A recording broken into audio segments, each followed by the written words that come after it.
Well, welcome to the first of these supported housing insights, which I hope is going to bring some benefit to you. The first one I'm going to be looking at is whether a room for a carer, maybe an overnight carer or whatever, is an allowable for housing benefit purposes. This question's come up quite a bit recently in supported housing circles, and some housing benefit offices have said no, it's not allowable. It is actually allowable. And the key to it is this particular case. Wigan Metropolitan Borough Council VVF in 2009. It was an appeal under that number there, CH 1615 2008, known essentially as the Wigan case. The synopsis is the Wigan Council appealed against the decision of an appeal tribunal regarding the eligibility of the sum of 58.19 payable to the claimant for a second bedroom in her accommodation for housing benefit. Now, the claimant was a single woman with learning disabilities.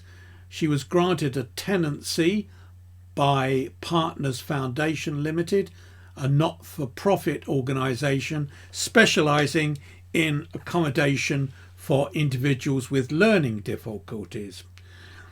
The original tribunal, the first tier tribunal as it would now be, allowed the claimant's appeal, holding that the 5619 for providing sleeping accommodation was eligible for housing benefit.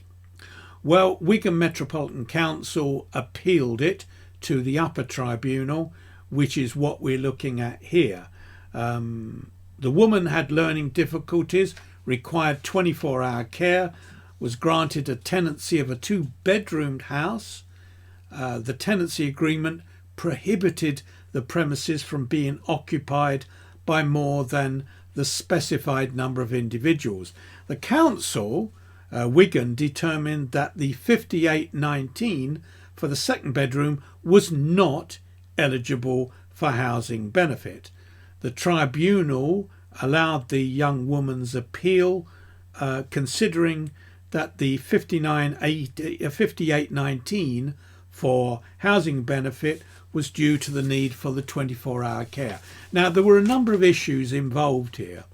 The first one was whether the 5819 payment for the second bedroom constituted a rent or a service charge for housing benefit eligibility. Whether the second thing was whether the terms of the tenancy agreement accurately reflected the parties' intentions regarding the use of the second bedroom, irrelevant for our discussion here today.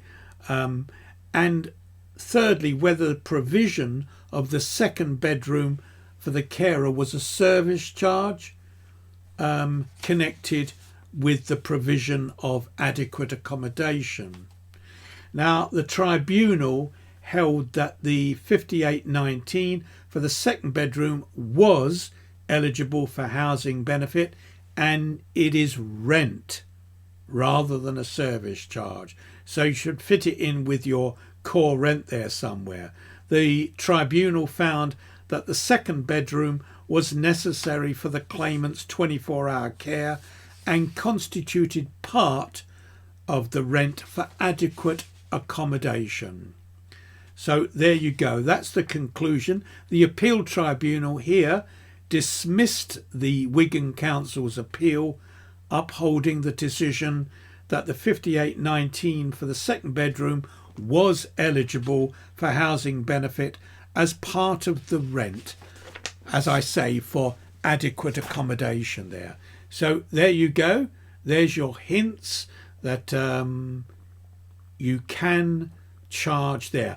As an example that I'm working at the moment is a house with 4 bedrooms, it's got 4 tenants. There is a 5th bedroom which is set aside for the support worker to be there 24/7, and therefore I've split the cost of that 5th bedroom up between the existing 4 tenants, and then it goes into their rent structure.